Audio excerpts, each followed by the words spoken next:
Hello and welcome to All Right, Now What? I'm your host, Andrea Gunraj, for the Canadian Women's Foundation. Gender equality and justice where we live, work, learn, and play is the goal, and it makes life better for everyone. This podcast is our chance to connect with insightful people and explore what it'll take to get there in Canada. The work of the Canadian Women's Foundation and its partners takes place on traditional First Nations, Métis, and Inuit territories. We are grateful for the opportunity to meet and work on this land. However, we recognize that land acknowledgements are not enough. We need to pursue truth, reconciliation, decolonization, and allyship in an ongoing effort to make right with all our relations. Let's say you're walking home one night, listening to some casual Beethoven, as one does. If you're a man, there's a good chance you'll hear it just like this. If you're not a man, there's a good chance you'll hear it more like this. Because women and gender-diverse people are expected to always keep one ear to the ground to reduce their chances of being attacked. Does that sound right to you?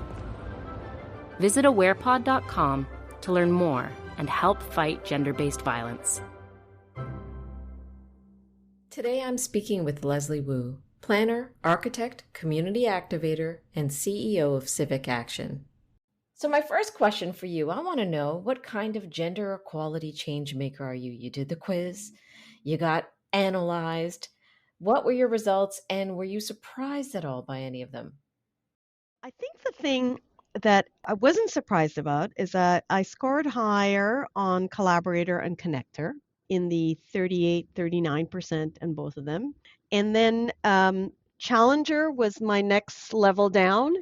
And I think I would have said to my younger self, if I'd done this quiz when I was, 10, 15 years ago, I would have imagined that on the challenger side, it would have been higher, and on the collaborator connector, maybe a little lower. And then when I was in my early days, because I'm trained as an architect, I think my creator score might have been higher because I would have thought I was like in this mode of, building and creating and designing and so forth. So I think what was really cool about the survey and the results, it does reflect where I am now. But it made me think about if I had taken this survey a couple of years ago, or even when I was younger, that the results might have been very different. So we change as time goes on, maybe the things that we lean on. We evolve, we experience different things, and we recalibrate ourselves. Other people get to challenge us, and we respond or don't. So yeah, life is pretty wonderful that way. So let me ask you this, because I think it relates to it. What would you say today are the core life lessons that you bring to this effort of growing gender equality and justice in Canada? I think the importance of role models. Like I actually, when I reflect back on my own journey about, my own self-awareness and growth, which is still a work in progress. It is the people who I both worked with, looked up to, and those that helped me along the way that have really enabled me to become a more fulsome leader in this space and have a greater kind of toolkit that I carry around to be an advocate for and a practitioner of more equality for women. So, these are folks from as young as my role models and my grandmother and my mother to folks who I learned a lot about policymaking and planning. And I just feel that there have been many. I don't think as I was going through my life, I called them role models or I looked to them in that way. But on reflection, they really have been an important aspect and something that I've learned is so important. And now in the work that I do, trying to ensure that rising leaders and young people and women and racialized women have an opportunity to have access to those kinds of role models. Because I've been fortunate, and not everybody has such easy access to that. So I think that's one of the core things I would say. There's others, but I'll pause there because I think that's been one of the most important things that I didn't know at the beginning, but now I know. What I like about you is that you found a way to pay that back, pay that forward, pay that to the younger generation coming up. That's a big part of the work that Civic Action does.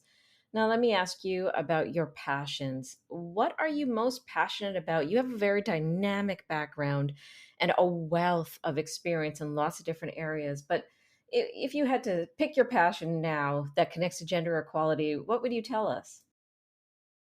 The thing that I'm so driven by now is ensuring that everyone that I come across or who I see has the ability to reach their full potential.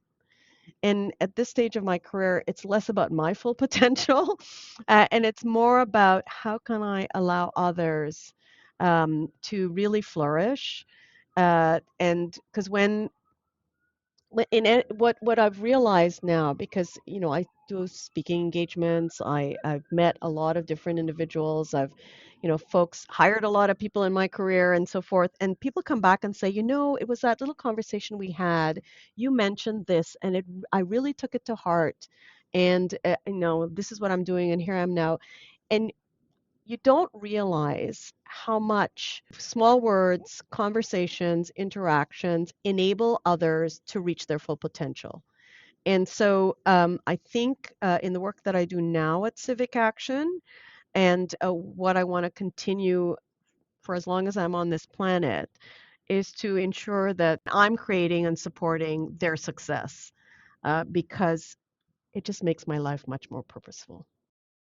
Speaking of purpose, I think one of the things that Civic Action is doing right now, a major piece of the work is on housing affordability.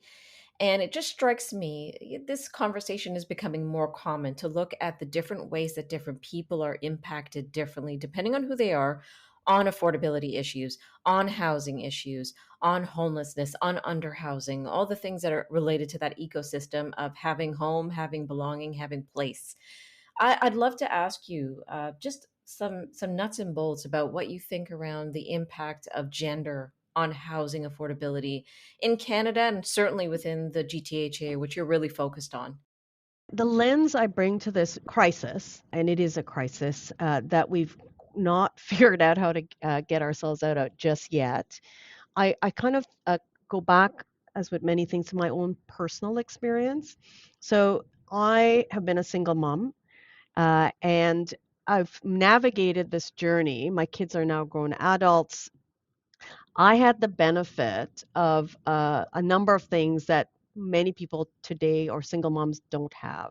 I had the benefit of an extended parent community that through my kids' friends and their childcare. I was reflecting on this. I had an incredibly empathetic bank manager who really, I was in his office once crying because I wasn't sure how I was going to make up a mortgage payment because it felt so important to me that my kids have the stability of a home when I was going through separation and divorce. And then I thought about the community of women who supported me professionally, holding up my confidence and all that. So one would say, what does that have to do with housing policy, Leslie? It has everything to do with it. In a sense, is what we're talking about in the news about supply and construction, it's about people. And today, all those things that enabled me to have a home for my kids, for more and more people. And I had a job, I had a profession, I was working, but there were some months and some days and some weeks where it was literally one paycheck away from having to do something more drastic. That situation times thousands is what is being experienced here in the Greater Toronto Hamilton area by, for me, my experience as a single mom, but it's happening more to all different facets of our population. And so I think what it speaks to me is that the solutions are going to come not from one place, not from developers building homes alone, not from banks enabling families to continue to afford to rent or own. It's going to come from the parks and recreation facilities that enable families to continue to be and afford a full life for their kids. And so the approach we're taking in our conversations at Civic Action is a very holistic one, which means there needs to be at the highest level of decision making much more alignment and communication and collaboration for us to find the solutions. There's too many fragmented one-off solutions that are treating the symptoms and we're not really getting to the cause. And so I think we all aspire, everyone, to make sure we have a good home, that our kids are well fed, the food in the fridge, that our children reach their full potential intellectually, that they can be educated and so forth. Housing is a foundational element of that, and it is one of the key social determinants of health. And so this is a really important thing that we need to humanize, not only in what we see visibly, but all the invisible symptoms of the crisis. What gets me is exactly what you're saying, your experience as a single mom. I think a lot of people, a lot of women and two-spirit, trans, and non-binary folks know what it's like to be a caregiver of young people or sometimes elders that they're taking care of, sometimes both at the same time, the sandwich generation. It's becoming more and more of this kind of crisis where people who weren't at risk before, had decent, good jobs, are now feeling that crunch and feeling that pressure. How much more so when they have other people that they're taking care of? Can you tell us a bit about that kind of the middle income workers that now are at a hidden risk? We don't hear as much about the risk that they're facing, but they're at the precipice. Yeah, I mean, just to put some faces to think about what's going on in the Greater Toronto Hamilton area. Teachers, nurses, construction workers, bus drivers, folks in the hospitality industry, retail, they have jobs. Not only those that are making more than minimum wage, even young people who are making over the 100K mark annually. More and more, the opportunities for them are being reduced because there are multiple factors. And these are people that power our city. These are the people that enable us to have the quality of life that this city region has been so proud of for so long. And if we're not thinking really carefully about how they are getting all the wraparound supports that enable them to live here, work here. We're really putting ourselves, and when I say ourselves, everybody at the high end of the income bracket, and already those who are at the lower end or no income who are struggling. It's only going to get worse. And so I see, and it's why we've been paying attention at Civic Action to this really important invisible group. I think it makes up about 50% of the population of the Greater Toronto Hamilton area that are in this squeeze. And if you think about it, a household that's making 100,000, 120,000, that's two people with, say, some kids, and they're looking for ideally a three-bedroom, could be a rental, could be a home. But look at where we are in the state of the cost of those, and how much when so much of their income has to be dedicated to that, what it takes away from skating lessons, or the ability to have a date night, or the ability to get your mom a gift. Like it just, I think that squeeze is getting tighter and tighter, and the who it's affecting, it's getting bigger and wider. And so, we're doing research right now to kind of sort of lay that out more clearly so people understand it. And it's not to dismiss the importance of addressing the more visible symptoms of the housing crisis. There are lots of organizations, working very hard at it. But in many respects, they're overwhelmed. They can't keep up with the demand. So part of addressing this group is to stem the tide of what we see happening. And so I feel that this is energy well worth expending. We have been able to bring together such a diverse group of interests, not just developers or builders, but social service providers, healthcare, the medical sector, academia, philanthropy. Lots of folks who have come to the table and said, yes, can we just focus on this for a moment? It feels like something we could put our hands around and find solutions for. Because I think many of us are feeling, given everything that's happening internationally, globally, overwhelmed and want to find real places to act that have a wide degree of impact. And I think this is where, in the work we're doing now, we really want to circle in on. And how important for ensuring gender equality, ensuring that anybody, whoever they are, is able to have a good quality of life, be safe, be well, contribute, be a part of a community, belong. This is so, so key. So thank you for your work there. And it just brings us to my very last question. All right, now what? This is the name of the podcast. And I just want you to share what's just one powerful takeaway you can give to our listeners based on your expertise and your experience and your knowledge and your passion, how we can all be better gender equality change makers, no matter who we are.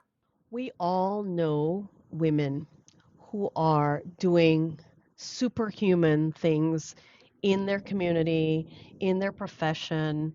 My takeaway for the listeners is walk with a torchlight, shine a light on those women who are, they're literally lifting mountains, but not being seen. And really acknowledge the role they play in ensuring that, it's not just the kids, their peers, other women, people within their community. They're unsung often. And I would say, I was part of creating a small initiative for women in the land development industry, shining a spotlight on women who were doing things in a very male-dominated industry.